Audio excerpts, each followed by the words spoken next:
बात कर रहा हूं, सी सेट की बात बाद में कर लेंगे। 100 प्रश्न हैं, 120 मिनट हैं। जो व्यक्ति 100 के 100 प्रश्न करेगा उसको 1.2 मिनट्स यानी कि 72 सेकंड उसको एक प्रश्न अटेम्प्ट करने के लिए मिलेंगे।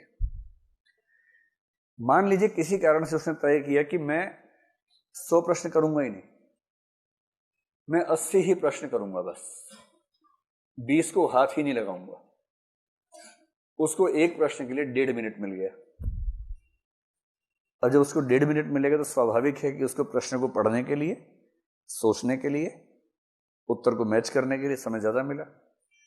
और हो सकता है कि इस वजह से उसके 5-7 सवाल वो ठीक हो जाएं जो 100 करने के चक्कर में गलत हो जाते हैं।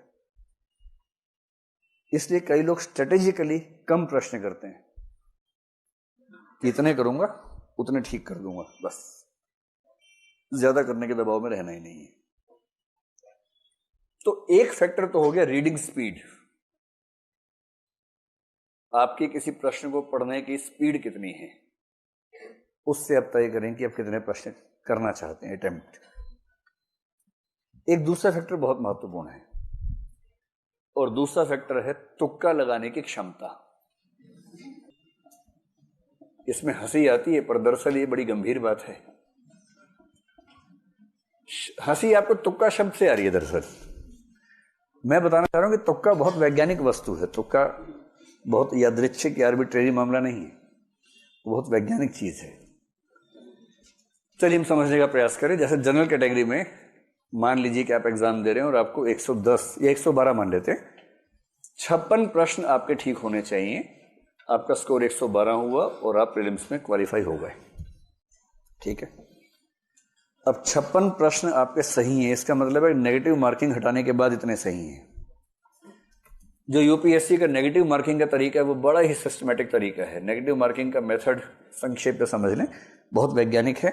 उसका फायदा क्या है, नुकसान क्या है, दोनों बातें स्पष्ट होनी चाहिए। मेरी जनरल सलाह ये है कि तुक्का जम के लगाइएगा परीक्षा में, लेकिन मैं उस सलाह पे आने से पहले वजह समझाना चाह रहा हूं आपको। और ये सलाह सबको नहीं है, किसको नहीं है ये आपको खुद जज करना है अभी की बात सुनने के बाद। जनरल सलाह यही है। देखिए, नेगेटिव मार्किंग का यूपीएससी का बड़ा सरल सा नियम है कि अगर आपका एक प्रश्न सही हुआ तो उसमें 2 नंबर मिलेंगे, और यदि आपका एक प्रश्न गलत हुआ तो उसमें सही होने पर मिलने वाले अंकों का 1/3 कट जाएगा, तो 2/3 आपका माइनस हो जाएगा। 2/3 का सरल सा मतलब क्या हुआ, कितना हो जाएगा, 0.66 नंबर आपके कट जाएंगे। अब इस तरह से बात समझना मुश्किल लगता है, इसको हम सरल भाषा में समझते हैं। मान लीजिए कि आपने पेपर देखा, उसमें प्रश्न क्रमांक 1, 2, 3 और 4, आपको चारों का अता पता ही नहीं है बिल्कुल भी।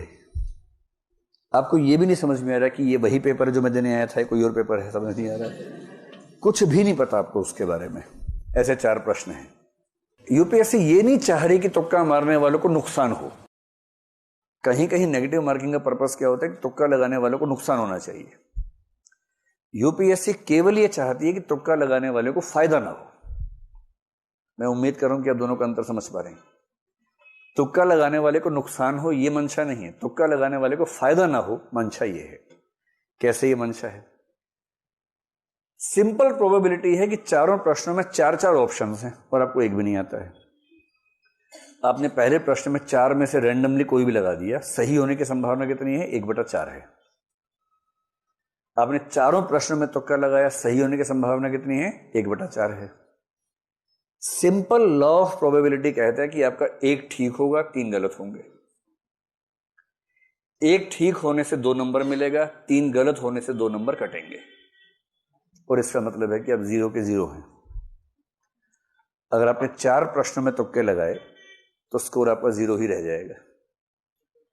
इसलिए इन्होंने जो नेगेटिव मार्किंग की कसौटी रखी है कि 3 गलत प्रश्नों पर उतने ही नंबर कटेंगे जितना 1 सही होने पर कटते हैं, इसके पीछे का आर्गुमेंट ये है। इससे सरल सा निष्कर्ष है कि तुक्का लगाने से फायदा हो ना हो, नुकसान तो नहीं होता है। एक निष्कर्ष निकलता है ये वाला, तो नुकसान तो हो ही नहीं रहा इससे। अब भगवान करे कि मान लीजिए कोई तुक्का लगा 2 ठीक हो जाए बाई चांस, सोच के देखिए। अगर ऐसा हो जाए, मान लीजिए अगर ऐसा हो जाए, 2 सही होने पर इसको 4 नंबर मिल गए, मिले ना, जबकि 2 गलत होने पर इसका जो कटा है वो केवल 1.33 कटा है। और इसका मतलब यह हुआ कि अब ये बराबर नहीं है, अब इसको 2.67 मार्क्स का शुद्ध लाभ मिला है, केवल इस वजह से कि इसने 4 में से 2 तुक्के सही कर दिए। आप मेरी बात समझ गए? और यदि कोई तुक्के में इतना माहिर है कि 4 में 3 ठीक कर दिए उसने, 6 नंबर मिले, नुकसान कितना का हुआ? केवल 1 गलत, 0.66, 5.34 का उसको शुद्ध लाभ मिला।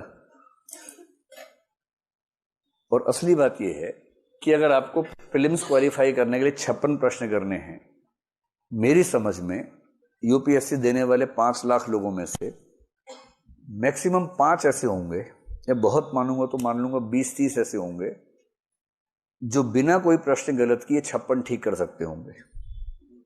इस एग्जाम की नेचर, मतलब अगर आपने एग्जाम दिया है या कम से कम मॉक टेस्ट ठीक से दिया है तो आप समझ सकते हैं। कोई अगर ये कहता हो कि मैंने 56 प्रश्न किए, 56 के 56 सही किए, बाकी को हाथ ही नहीं लगाया, सब हवाई बातें हैं।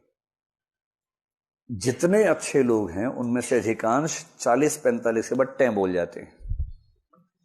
40-45 तक हो सकता है कि हाँ ये मुझे आता है, ये 3 कथन है, तीनों मुझे आते हैं, ये सही होगा या गलत होगा, एकदम एग्जैक्टली बता देंगे। 40-45 के बाद तो एक गेम चलता है, गेम ऑफ एलिमिनेशन, जिसको हम सीधी भाषा में बोलते हैं तुक्के की प्रतिस्पर्धा।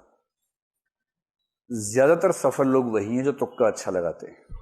मतलब पढ़ते तो अच्छा है ही, अच्छी पढ़ाई के साथ साथ अच्छे तरीके से तुक्का भी लगाते हैं। तुक्का कैसे लगता है उसको समझे। तुक्का शब्द थोड़ा हास्यास्पद है, उसके पीछे की जो गणितीय विधि है हमें वो समझने की जरूरत है। अब अपने 56 की 112 है, एक तरीका और है, आप इसमें 4 प्रश्न जोड़ दीजिए कि आपने 60 प्रश्न सही किए, 12 प्रश्न गलत किए, तो भी आपका स्कोर 112 ही रहेगा। कितना सरल है। अगर 56 प्रश्नों से 112 मिले, आपने 4 ज्यादा सही कर दिए और 12 गलत कर दिए, 4 सही से आपको उतने नंबर मिलेंगे जितने 12 गलत होने से कटेंगे, आपका स्कोर उतना का उतना रहेगा। इसका और भी तरीका हो सकता है, आपने 65 प्रश्न सही किए और आपको 30 प्रश्न, 30 गलत करने का ऑप्शन मिलेगा, 56 चाहिए ना, नहीं 27 प्रश्न गलत करने का विकल्प आपको मिल गया और उसके बाद भी आपका स्कोर कितना है? 112 है।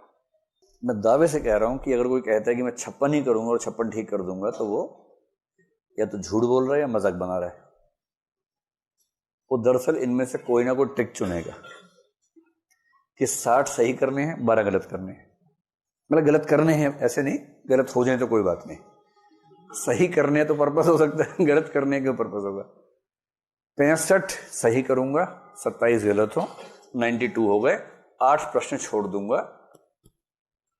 ये एक अच्छी अप्रोच हो सकती है।